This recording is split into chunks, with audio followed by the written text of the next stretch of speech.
to Hawthorne Valley's 50th anniversary podcast, Roots to Renewal. I'm Heather Gibbons, Hawthorne Valley's Director of Marketing and Communications. We started Roots to Renewal to share Hawthorne Valley's story and engage in conversation with friends from around the world who dedicate their lives to meeting the ecological, social, and spiritual needs of our time. We are thankful for the generous support of Tierra Farm, a family-owned, environmentally conscious manufacturer and distributor of organic dried fruits and nuts, without whom this podcast would not be possible. Learn more at tierrafarm.org. We are happy to be back after a short hiatus for a conversation with John Fullerton, founder of the Connecticut-based Capital Institute, a think and do tank with a mission to reimagine our economic and financial systems to promote transformation to a more just and regenerative world. An unconventional economist, impact investor, writer, and philosopher, John is the architect of regenerative economics, first conceived in his 2015 booklet, Regenerative Capitalism: How Universal Patterns and Principles Will Shape the New Economy.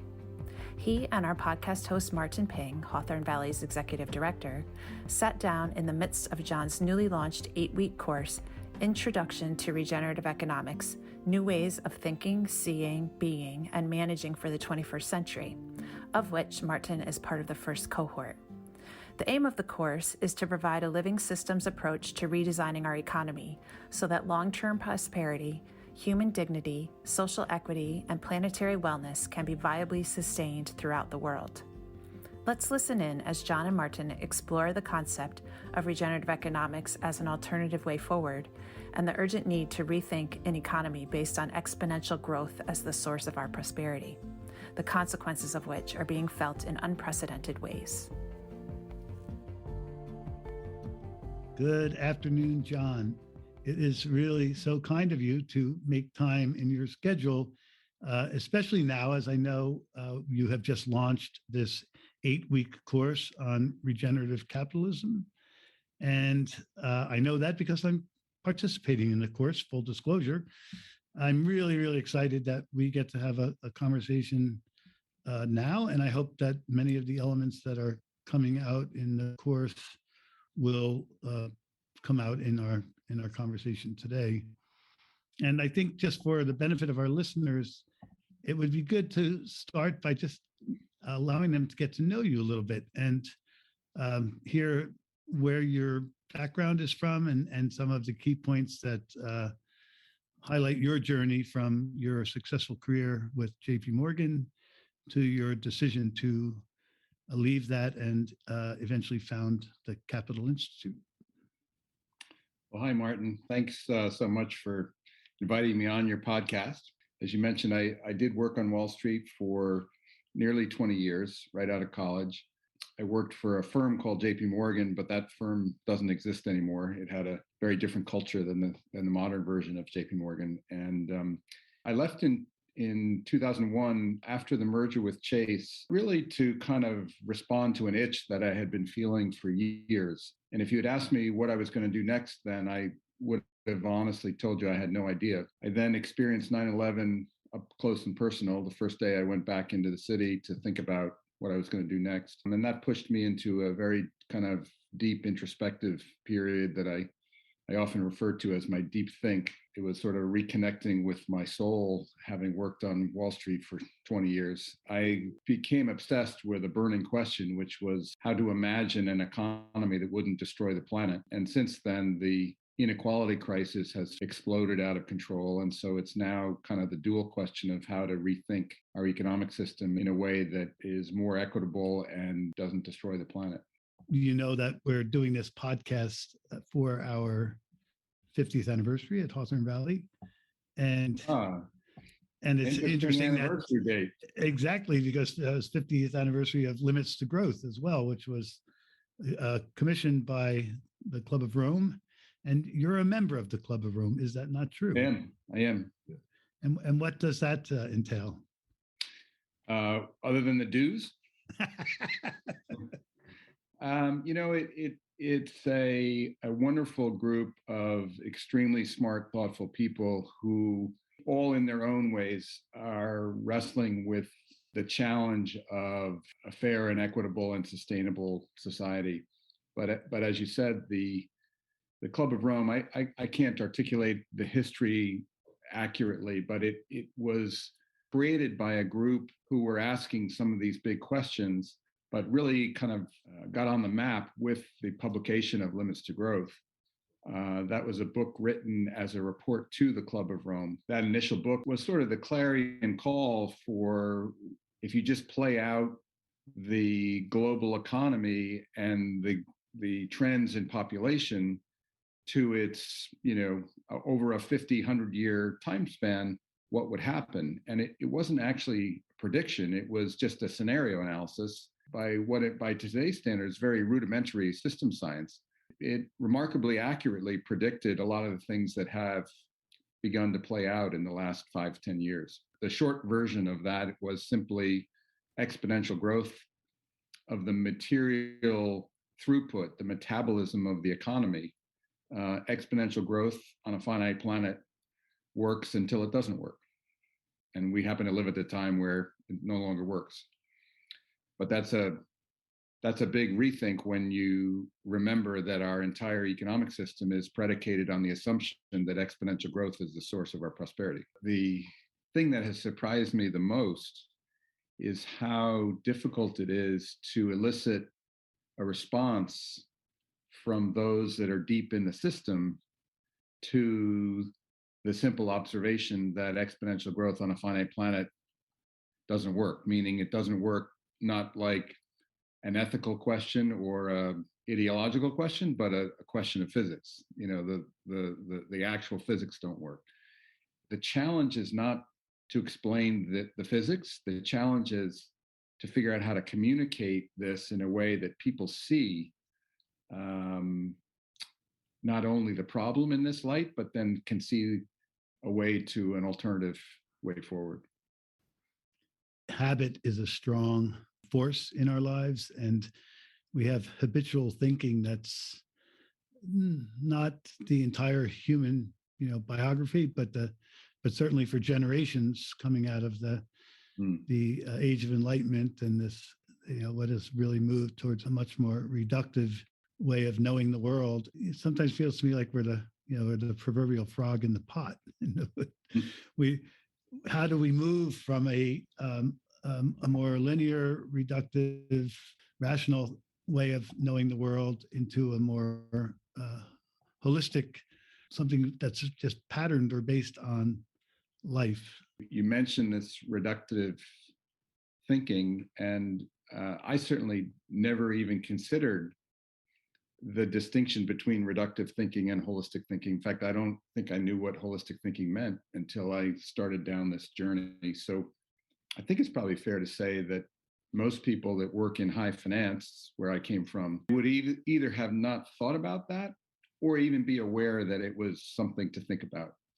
Because finance, of anything is purely analytical or highly analytical and reductive. And as you point out, that in the history of humanity, that's really only since the what we call the modern era has been defined by the scientific method, which we equate with reductionist thinking, but that in itself is a flaw. There's such a thing as holistic science, and it's not that reductionist thinking is wrong.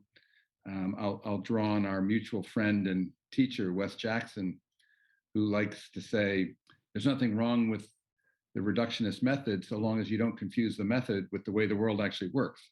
Literally, ever since Descartes, we've associated logical reductive process with the scientific method. That's created all kinds of advances and great progress, but also a whole bunch of associated unintended consequences. I imagine there's some folks that work in agriculture who know this better than anyone in your audience, but the Green Revolution was a brilliant solution to the problem of poverty, except that it was a reductive response to a problem that created bigger problems than the solution, than the problem it was intended to solve.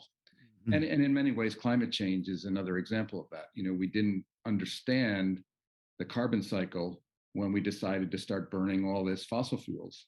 And we certainly didn't understand the linkage, the interconnection between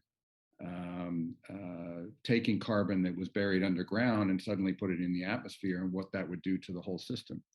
But we got great cheap energy that we solved all kinds of problems with, like the need for quote horsepower. So we're in the midst of relearning how to think, and of course the irony, the tragedy, the I don't know what to call it other than a tragedy, is that we actually used to think this way. All indigenous cultures inherently think this way. Eastern cultures used to think this way much more than they do now, particularly Neo-Confucianism. And so we Western thinkers have, quote, won the battle for how to think and polluted the world's minds with purely reductionist thinking at the expense of being able to see the whole.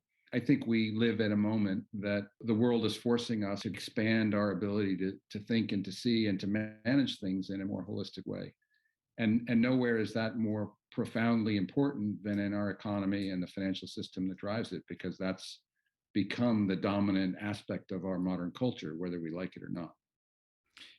Right. And that's where your response comes in. And we all have responsibility in this. And I'm glad that your ability is to respond in the way that you have, which is by founding the Capital Institute as a research engine and a think and do tank.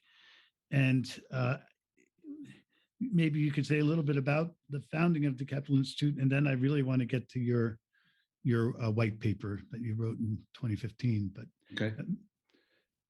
Well, so the Capital Institute was born out of the ashes of the financial crisis in 2010, formally, but it was really the manifestation of the question that I was carrying for years before that, which was this sort of how to rethink our economy. I was having these conversations with my friends from my old world, and they would be scratching their head, and then the financial crisis hit, which really was not a crisis of the ecological crisis that we're now experiencing. It was really a financial.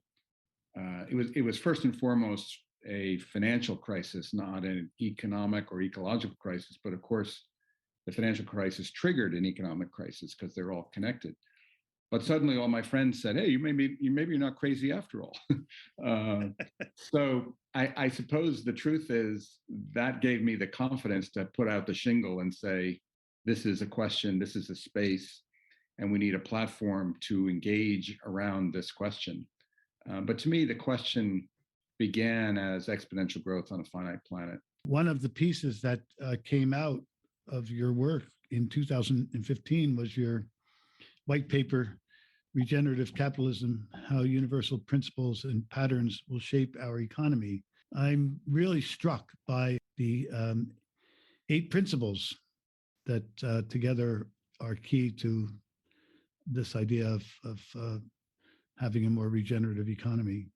The essence of the idea of regenerative economics is that regeneration is the process that all living systems demonstrate. So our bodies regenerate, forests regenerate. Most of the work around rethinking economics could be put in the category of fixing what's wrong with economics. And I use the metaphor of, the astronomers who used to have the belief that the Earth was the center of the universe. And if you believe that all the planets are rotating around the Earth and you watch them, they wobble. And so the astronomers for over 1,000 years developed theories to explain the wobbles of the rotations of the planets around the Earth. But it didn't occur to them that the Earth is not the center of the universe. And it took Copernicus to come along and say, I think the sun is at the center. and the Earth is rotating around the sun along with other planets. And that was, a very challenging, I mean, Copernicus sort of saved that until he was almost on his deathbed, because he knew it would be such a threat to the church, because the church's doctrine required that the Earth was at the center, and then the church had this special relationship with God. And so it kind of, the whole belief system of the medieval era was going to be called into question. And I think a similar thing is happening now. Most of the challenges to economics are coming out of ideological divisions. So you have the free market crowd saying we need less government regulation, and you have the Keynesian or socialist or social democracy crowd saying, the markets are too violent and rough and tumble. We need a softer, gentler. And so there's this sort of, let's just call it political left versus right argument about how to tame the economy and make it more equitable, make it more resilient. And now add to that, how do we deal with climate change? But all of these are essentially patches to the fundamental economic foundation, which in my research, I was shocked to discover neoclassical economics, which is the economics you learn when you go to college. And if you do a degree in economics or a PhD in economics, neoclassical economics is the foundation. And the little sort of secret truth is that neoclassical economics is built on a Newtonian physics foundation. So there's this literal belief that just as there are laws of physics, and by the way, Newtonian physics meaning simple cause and effect, not everything's connected to everything, which came with quantum physics. And then the neoclassical economists back before the turn of the century literally just transposed assumptions from Newtonian physics and assumed that they would apply to some yet to be made up laws of economics. And so the foundation of neoclassical economics, whether you come from a neoliberal kind of free market orientation or a more social democracy, socialist communal orientation, I believe is built on a foundation that has to be fundamentally rethought and upgraded to our modern scientific understanding of how the world actually works, which is as a living system. And so, without getting into the 8 principles, the big idea here is simply that we know how living systems work. We know that there are patterns and principles that can be used to describe them. And my premise is that if the human economy is going to be a healthy economy that sustains itself over the long run and is reasonably equitable or equitable enough to ensure that it continues without triggering revolutions and violence and the kinds of things we're seeing today, and so that it doesn't break the planet within which it's embedded, why wouldn't it need to behave and be structured and designed like all other living systems? So the 8 principles are just one person's effort to describe how living systems work in the context of a human economy. And we could spend hours talking about all 8 of those, but the big idea is simply we need to use life as the design principle rather than Newtonian physics as the design principle, which gets back to the mechanistic versus holistic approach again. Newtonian physics is literally assumes that it's a machine metaphor, that there's life is a machine and the parts can be managed and manipulated, whereas biology, ecology is grounded on an understanding that life is a living system. Yeah, and that makes me think of where we're at today with technology, and the idea that for some that technology is going to save us one way or the other from all of our past technologies that have created the unintended consequences that you've spoken about, and even maybe so much as go so far as make us immortal. by transhumanism, and it seems to me like almost the really taking that, extending what you just said to its most I don't know.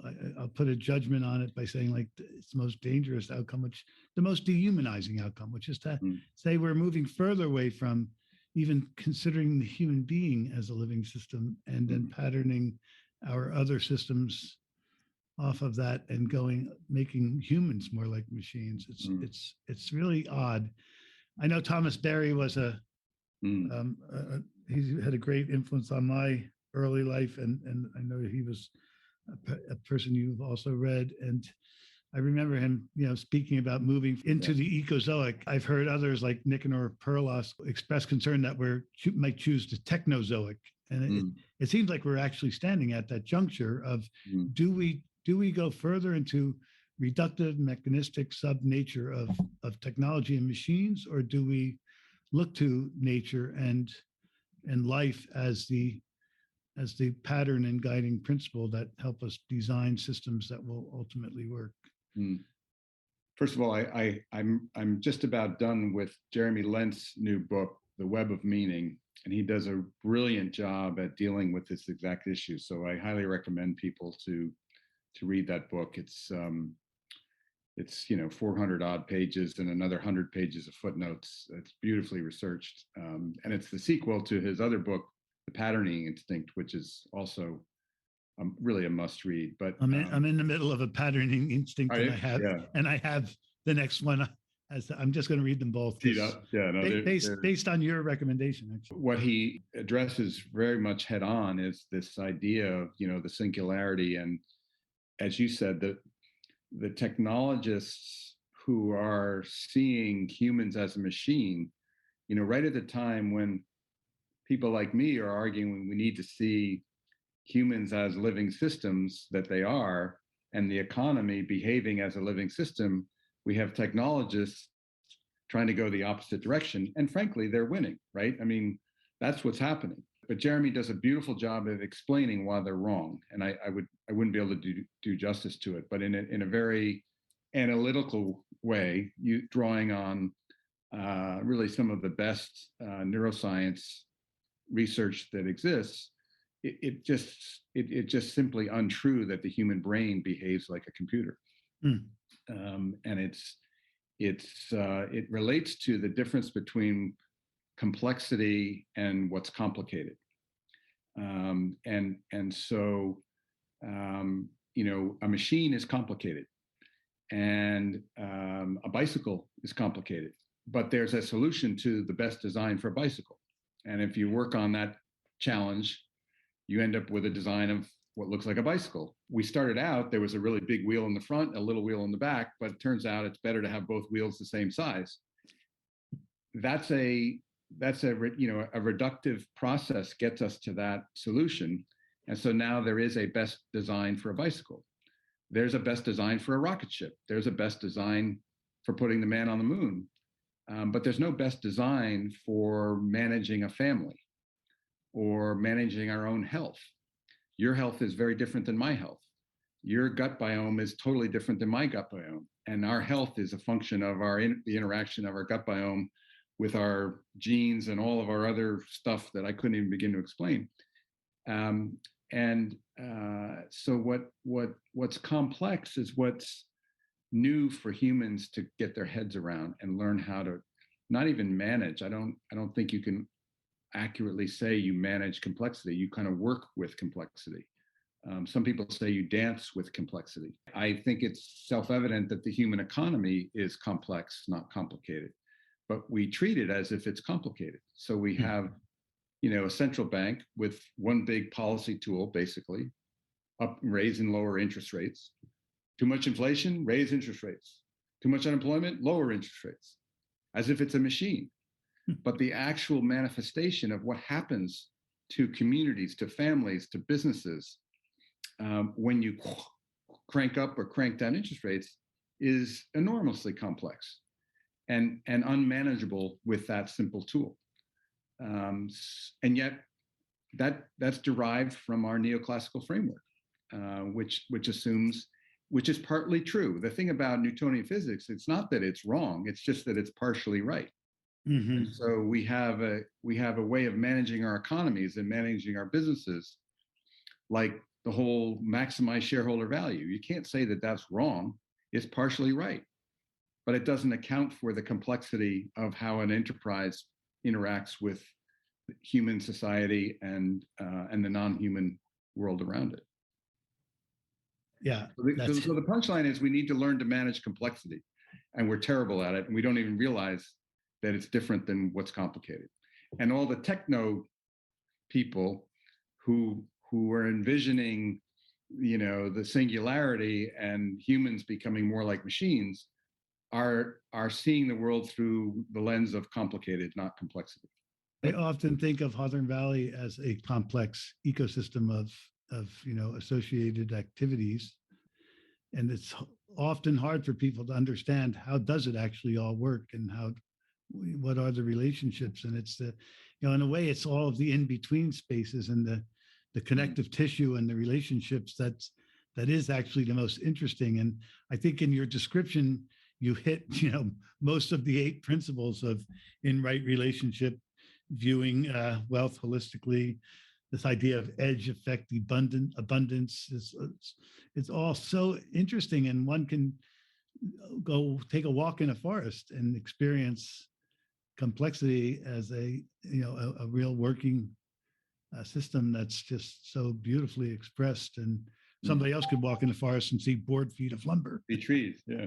Well, and there's one other principle I will mention because it's so relevant to the inequality crisis. And again, these are not like principles John made up. These are principles that I wrote after studying living systems, and so they're one person's way to, and again, reductionist process here at work, reduce something that is way more complex that can be described in linear language. English is a linear language, and that can be described in 8 principles, much less 18 principles. But I did the best I could to simplify it using the reductionist method to something we could get our heads around. But the one principle I'll just sort of throw out because it's a little bit counterintuitive is what's called empowered participation. The idea of empowered participation is that in a healthy system, all the parts of the system are empowered to participate in the health of that system. Half of the population of this planet are disempowered and unable to participate in the health of the global economy. So that's not just a question of, wow, that's terrible, that's unfair, that's unjust, although it is. It's also, we're all suffering from that. And I don't think you need to be a genius to look at the world today and recognize that all of us, our physical health, our physical safety, our mental health is suffering from the fact that we've got this grotesque inequality in the world.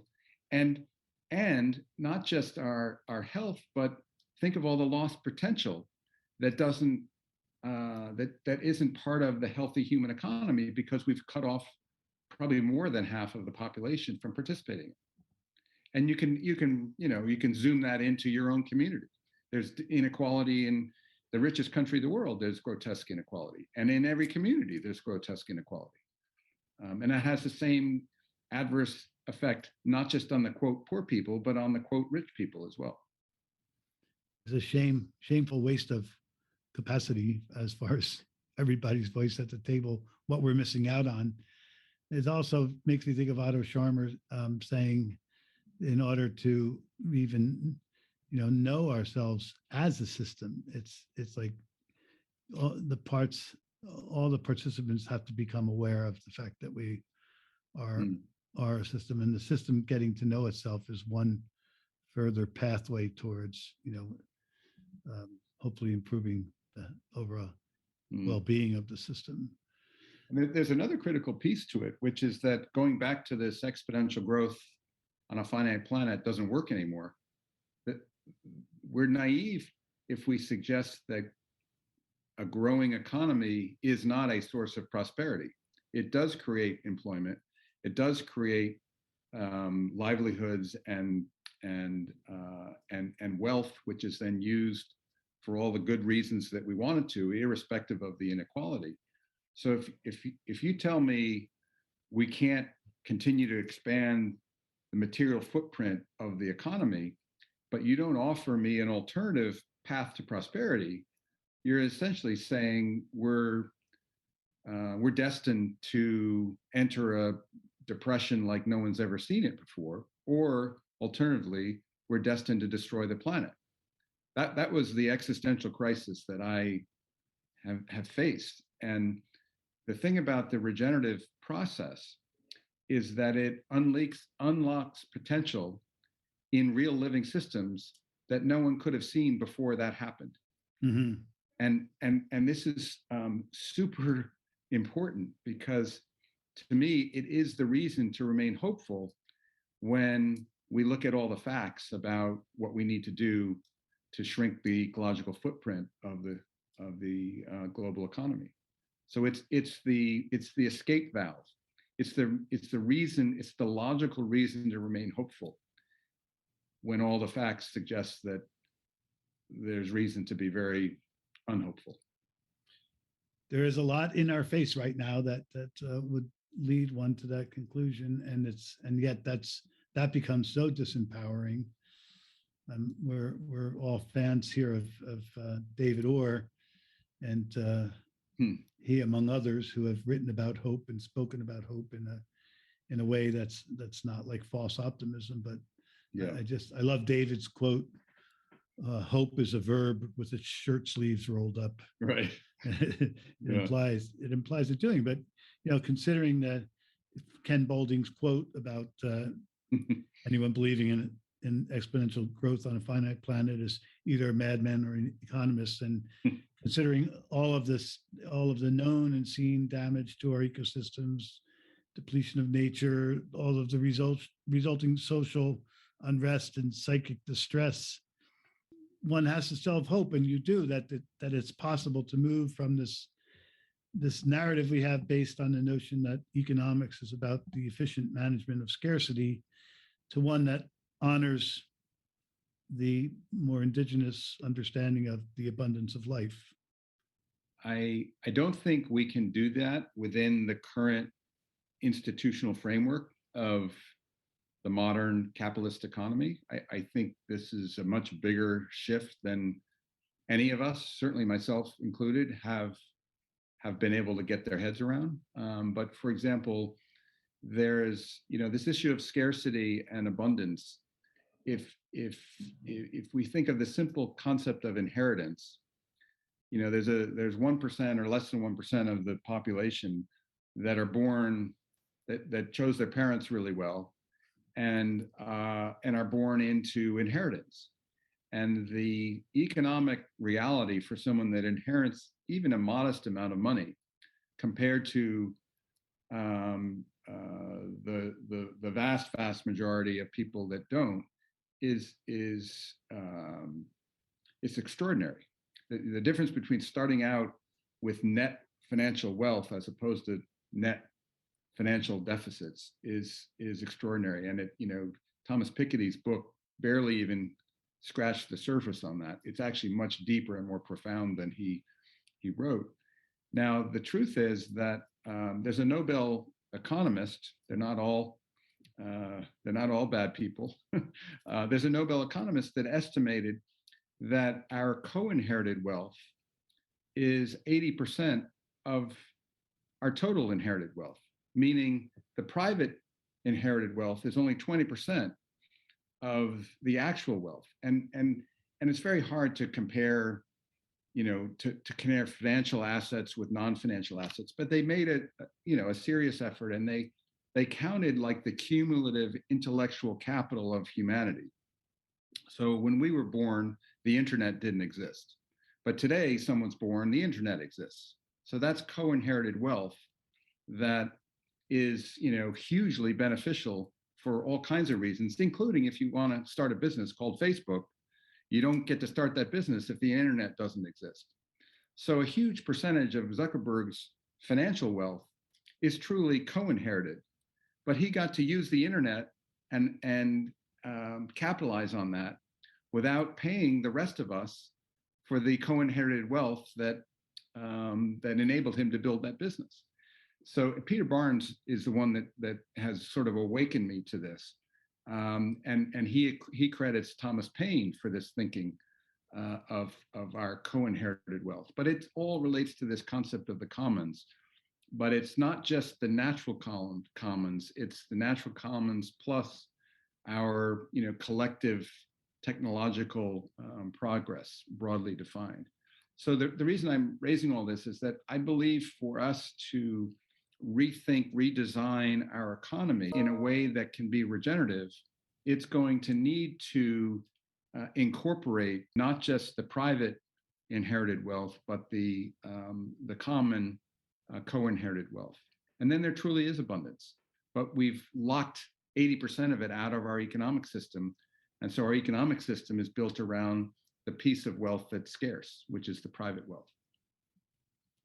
That's a really helpful illustration, and you use the word, it's a design, and I think it is all a design question because the current system is human designed, and for better or for worse. And I really like Kate Rayworth's book Donut Economics, and I like that she says we need to think in pictures, and her illustration of the donut with the outside being the planetary boundaries that we really should not exceed, and the inner ring being the standard of living that no one should fall below. It seems to me that if we started with something that basic, we should be able to figure it out. Yeah, that's been a wonderful, that one visual has gotten so much traction. It's a wonderful reminder that pictures and an artistic as opposed to an analytical way of communicating. Again, that goes back to our reductionists. We favor the analytical over the intuitive or creative. But yeah, that's been a fabulous help. But there's a difference between agreeing on what the goals are and then understanding the process required to get to the goals. Again, regeneration is a real process in real living systems. It's not a word. I mean, it is a word, but it's not just a word. It's actually a descriptive of a very real process.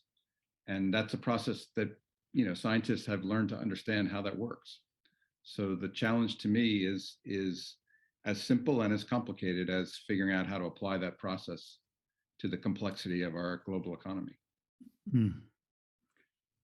That's a beautiful place to perhaps draw this conversation to not a close, but a pause, because we're going to continue it over the next 8 weeks together in the course and then beyond. But I really can't express enough gratitude, John, that you've done all of this thinking, that you're sharing it out, and that you, in the midst of all of your busyness at the moment, would take the time to have our conversation this afternoon. So thank you very, very much. And I look forward to seeing you on Thursday's live session, I think is our next. Absolutely. Martin, it's my real pleasure and honor. You're an exemplar for the regenerative economy, more than you might give yourself credit. So thanks for all your good work that you do. If you'd like to learn more about John's work and the Capital Institute, please visit capitalinstitute.org. Thanks for listening to Hawthorne Valley's Roots to Renewal podcast. We are an association comprised of a variety of interconnected initiatives that work collectively to meet our mission. You can learn more about our work by visiting our website at hawthornevalley.org. Hawthorne Valley is a registered 501c3 nonprofit organization, and we rely on the generosity of people like you to make our work a reality. Please consider making a donation to support us today. If you'd like to help us in other ways, please help spread the word about this podcast by sharing it with your friends and leaving us a rating and review. Special thanks to our sponsor, Tierra Farm, who makes this podcast possible, and to Grammy Award-winning artist Aaron Dessner for providing our soundtrack. We'd also like to thank Aaron Ping for once again lending his editing expertise.